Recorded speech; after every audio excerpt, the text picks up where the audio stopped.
Hello, I'm Mantastic'c and Fantastic, and today I want to talk about the new Godfest that has just gone live in North America. So, from a rolling rates point of view, it has spectacular rolling rates due to the fact that it's only a 39% chance to get any Pantheon card, whereas it's a 51% chance for a Godfest exclusive and 10% for these special collaboration cards. So you might be thinking, well, I should roll heavily in here because, the rolling rates are definitely in our favor, but I would caution against doing so because we know for certain that Bartenders will be coming in the incredible near future. And this is a limited time event that will come back obviously on a regular basis, but it won't be as frequent by comparison to Godfest exclusives. So if you don't have too many stones, I highly recommend you save for Bartenders and wait for hopefully seasonal Super Godfest, such as a possible one that Japan had where they had Valentine's cards featured alongside these Godfest exclusives. That may be simply a better time to roll in. But with that being said, I still want to take a look at the 3 new Godfest exclusives, which are all incredibly strong and powerful, and the 5 collaboration cards that are featured. So these 3 new Godfest exclusives are kind of pushing the envelope, so to speak, of power creep because they feature incredible leader skills, active skills, awakenings, but they do have some hurdles that need to be overcome. Most notably, all of them have a 35 turn cooldown in order to transform. And this is kind of like the next step of power creep, just simply bigger transformation times, but thankfully there is no multi-step transformation. You transform and then you're just simply good to go. So for the first one I want to take a look at of Gokrex, they have 35 turns to transform, and when they do transform, they have a spectacular 5-10 combos and 2 attack while below 50%. Essentially, they're just all damage overall. And their active skill cuts your health to 1, which obviously can be quite dangerous, but it does trigger all their offensive awakenings. It increases their damage cap to 8 billion for 2 turns.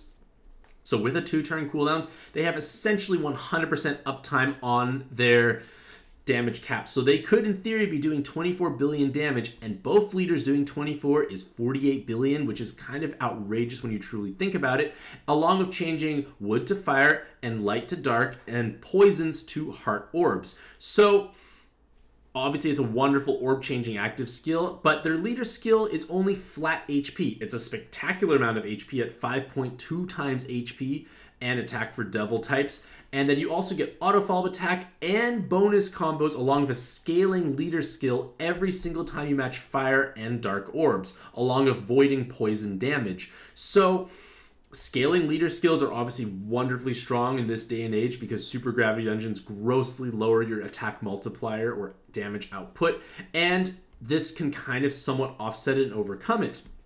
But with that being said, pure flat HP is quite risky overall, and in fact you may instead be better off pairing with someone with a pure pure damage reduction shield, because flat HP may be difficult to heal back up because there's no RCV multiplier tied to here. So you're always going to be at 1 HP at the start of your turn because you're going to be wanting to pop their active skill every single turn. So you're going to have to find a way to solve your healing output, and a good way to do that is bring someone with a huge damage reduction. There is going to be, like I said, in the Bartenders event, a card called El Diablo, and they will have that damage reduction that you're going to want to have. So again, lots of these cards are going to want to utilize bartender cards, which is just another reason to save.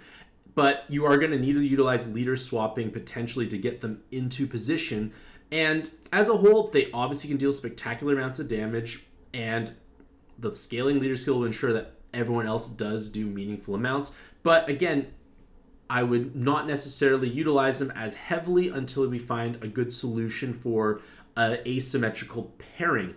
In terms of their weapon assist, it's got 3 skill boosts and a VDP, which obviously can be quite nice if you need to get yourself transformed, which is kind of the theme for these 35 turn cooldowns, along with creating a 7x6 board and Poison Orb Skyfall. But this Poison Blessing is more often than not going to be a bit of a hazard. It is a hazard. It's going to be a bit of a detrimental effect overall. So it's going to be difficult to roll these Godfest exclusives. So duplicates would obviously get transformed into a weapon assist, but otherwise I would probably stick them in their base form in order to utilize them as a leader, because generally speaking, leaders get power crept the fastest. So if you get them as soon as they are debuted or relatively soon to when they debut. You can utilize them then for a while, and then over time you might shift them into a weapon assist. On the flip side, Nova is a incredibly powerful leader overall. So again, similar 35 turn to transform, which is obviously quite frustrating, but they do give 3 turns of haste, which is nice.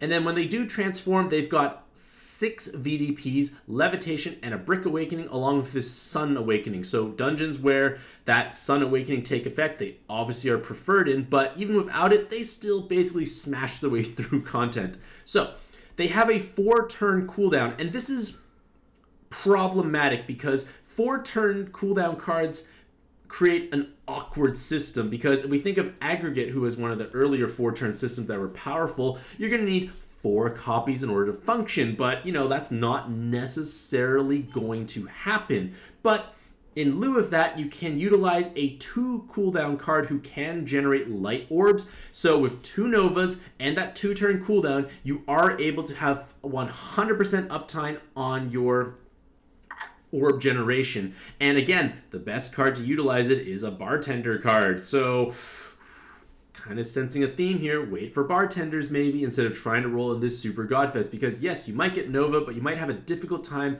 utilizing or closing this orb generation loop. One of the collaboration cards can do so, but you need 2 copies, and it's going to be outclassed by the single Bartender card, because why bring 4 cards for a system when 3 cards will actually get the job done? But beyond that system aspect there, looking at this active skill, it increases all allies' damage cap to 5 billion. So every single card gets 5 billion damage cap, which is pretty outrageous when you think about it, because let's say every other card is just 2 attributes and 2 Novas. So you have 6 attributes there, plus another 8. You have 14 times 5, math is hard, but 70 billion damage output potentially every single turn. Kind of outrageous. And their leaders, and then furthermore, they generate water and light orbs, enhancing the board so you don't have to worry about negative orbs, and while also providing 35% auto healing for 2 turns. So remember, 2 Novas will allow you to have 100% uptime on this auto healing loop, 100% uptime on this damage cap breaking, and the leader skill itself has a monstrous 50 times attack, 78% damage reduction, and 1 auto follow-up attack when you match 9+ water or light orbs, which you're going to be able to do. And you want to be dragon type to get that extra bit of HP overall. So naturally, they're one of the strongest leaders possible in the game, but we're going to be having to wait a tiny bit of time perhaps in order to truly utilize them to their full potential. But with that being said, it's still incredibly strong. For their weapon assist, it's naturally a strong fit for themselves because they like to match 3x3 boxes. OEs, technically some auto healing is not a terrible thing, because when you think about it, if you're mostly all damage reduction, the auto healing is possibly going to restore a significantly, like a noticeable amount of health will be restored. But again, it's going to be challenging to roll. Maybe you need to have 2 copies of your own in order to self-prepare, because you may have a difficult time finding friends potentially. But again, not to just repeat myself, but Bartenders is something you may want to save for. And then lastly, we have Guten. Similar idea, 35 turns to transform, does give haste upon transformation, which is nice. And then once they're transformed, they have the Moon Awakening, which is great for the current UN 6 dungeon, which has a title challenge. But they have Levitation, Triple 10, and a VDP, along with enhanced dart combos. So in Super Gravity dungeons, they're obviously going to deal meaningful amounts of damage, especially if that Moon Awakening takes effect. The active skill is on a 2-turn cooldown, so you only need 1 copy and you pair it with a friend, and that's enough to complete your system. And then this active skill gives you 2 times orb movement time and increases their damage cap to 7 billion for themselves and your helper. So similar idea, you have 100% uptime on your leaders for their damage capping. So 2 Gutens are 7 times 6, 42 billion damage every single turn. And because this red sub-attribute is not truly necessary, you may be advised to pick up or utilize a weapon assist like this one here, where it gives a dark sub-attribute and another 10 combo awakening, because, you know, more damage is important. So being able to have massive amounts of damage on a regular basis, active skill does change water to dark and wood to heal.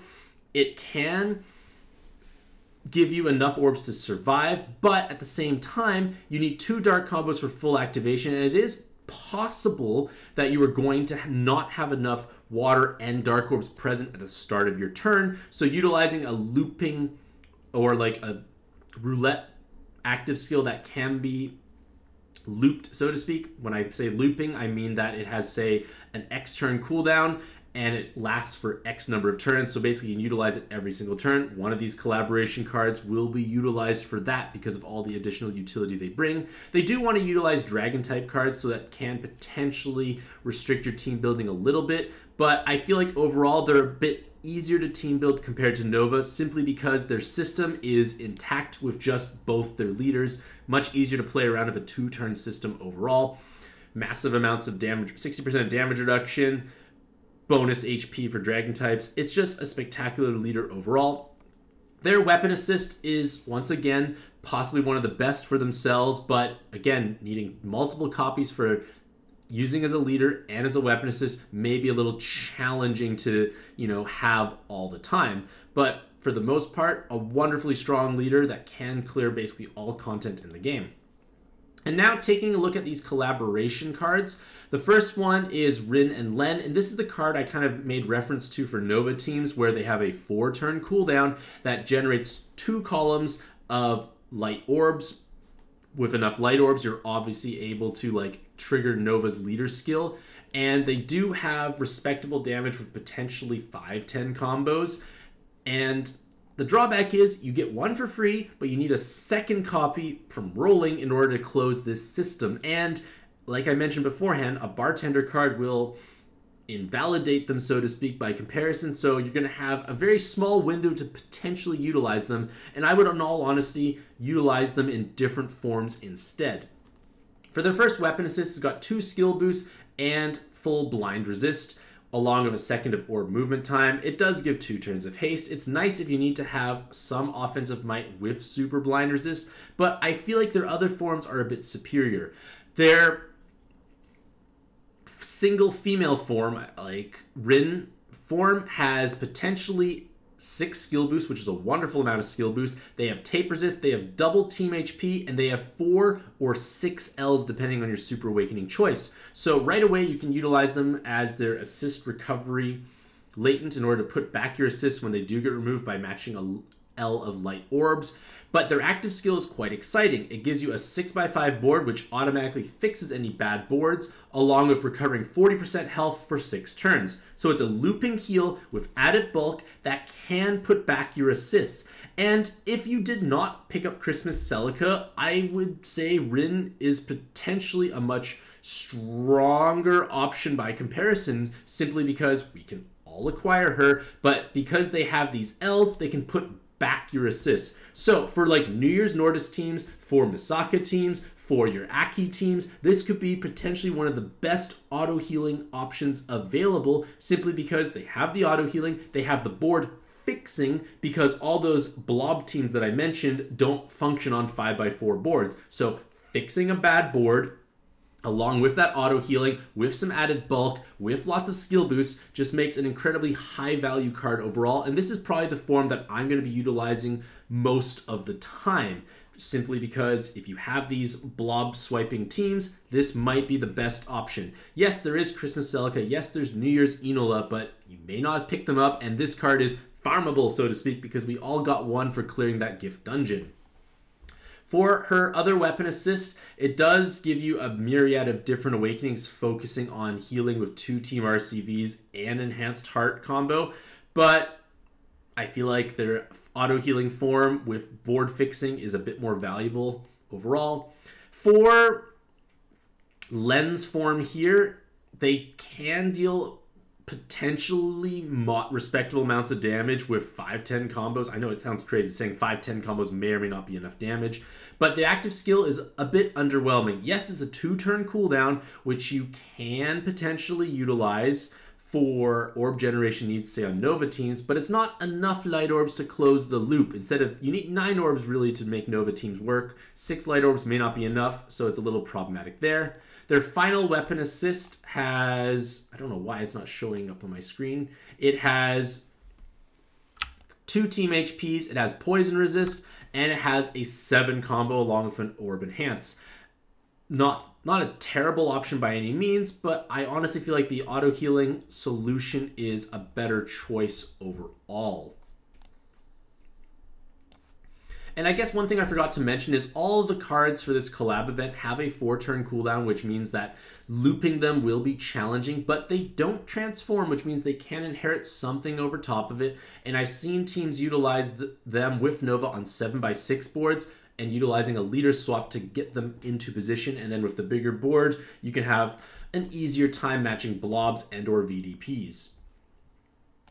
For the next collab card, Miku, I will, in all honesty, probably just utilize them as weapon assists. Most of them are going to be weapon assists, I feel, because it's challenging to fit them in because 4-turn systems are just not that ideal overall. And as a weapon, Miku has red sub-attribute, a VDP, team HP, tape, and 2 seconds of orb movement time, along with 3 turns of damage and attribute absorption cancellation. Not a bad thing overall. I just put mine into a weapon assist and stuck it in my inherits folder and possibly will forget about her until the future. For Kaito, similar idea. Not a big fan of like 4-turn systems. Yes, you do provide auto healing for 2 turns, so I guess 2 of them does kind of make an auto healing loop, but rainbow-based teams are probably going to be matching hard orbs anyway, so it's not necessary. Weapon assist gives 2 skill boosts and a 4 attribute awakening and 2 seconds of orb movement time, which can be helpful depending on the type of rainbow team you are playing because that is a noticeable damage increase. The skill boost will help you get going because, again, when we have 35 turns or like 30 plus turns in order to transform, it can help. And 2 seconds of orb movement time is never bad, along with 3-turn delay. Just be mindful that without a team HP awakening, you may have difficulty surviving hits. For Hatsume Miku, similar idea, that 4-turn active skill, yes, you could become a system, but in all honesty, her best form is going to be this light form over here. Like, nothing else is as powerful by comparison, so I just want to simply focus on this form here because 6 skill boost, cloud resist, tape resist, triple team HP awakenings with a nice skew of stats towards health and recovery, and then you can pick a super awaken of blind, jammer, or poison resist, or 2 enhanced hard orbs. Wonderful utility just from an awakening's point of view, but the fun does not stop there. They have a 4-turn cooldown that creates 1 rapid roulette for 4 turns. They also provide an attack buff and an RCV buff. So she's solving many different issues, and Guten, like I said, might be wanting to utilize a roulette card, and Sakura Miku is going to be that roulette card simply because she provides bulk, she provides the resists, she provides a rapid roulette. And even though there's no movement time buff, a rapid roulette technically provides the same amount of orbs being shown as a regular spinner with a 2 times orb movement time buff because rapid roulettes change every half second. So in a 6-second interval, it will spin 12 times. A regular roulette will spin 6 times. So you would have seen each orb twice with a rapid roulette in the same time frame. A regular roulette will show an orb. So it obviously requires you to move a little bit faster, but remember, Guten does provide a movement time buff, so you're going to have an okay time playing with this rapid spinner. And even though she is not a dragon type, this extra bulk kind of offsets that to a certain extent anyway, so she's just one of the strongest utility options. I instantly evolved my card to this form here. I didn't look back because it's just going to be the best form for her overall. And then looking for other cards, that's 1, 2, 3, 4. Who is the 5th one? Holy shoot.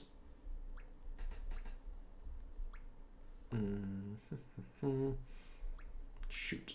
I don't remember why I can't see the 5th form here. No. Kaito. Okay. I know who it is. Don't know why. It's not one of the newer ones. 10, 3, 4, 0. So, Luca, I am not that excited for overall. Like, yes, you do some damage, but 8-7 combos is nothing in this day and age. Active skill is that same kind of awkward 4-turn cooldown. Sure, it does make hard orbs and a bunch of fire and dark orbs, but it's going to be hard to actually have orb generation needs solved. Weapon assist wise, she has 3 seconds of orb movement time, a VDP, 2 team RCVs, and a skill boost, and 2 turns of haste, which is never a bad thing overall, but I prefer her other weapon assist that provides 1 skill boost, triple team HP, and cloud resist. I would usually want to inherit that on someone who's not necessarily like a transforming card, so I don't utilize the active skill because it's not providing haste or delay. It's only half orb movement time, but I guess +7 combos might be situationally helpful for certain content where you're trying to overcome big combo shields. But triple team HP with a skill boost with a cloud resist is never going to be a bad weapon overall. I made her into this weapon assist and stuck her in my inherits folder, so then when I'm trying to search for weapon assist, this will come up here.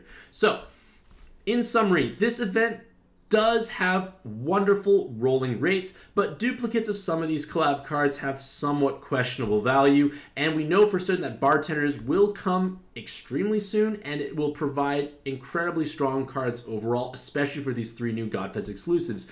So with that in mind, I'm personally waiting and saving for Bartenders, but on the other hand, maybe you, ladies and gentlemen, have massive amounts of stones lying around and want to just throw a bunch at this event here for the chance of just picking up a wide variety of Godfest exclusives. So that being said, let me know what you lovely ladies and gentlemen think about this event in the comment section down below. And if you did roll, what did you actually acquire? Regardless of that, hopefully you all have a truly fantastic day. I wish you best luck in your own pad adventures, and happy puzzling.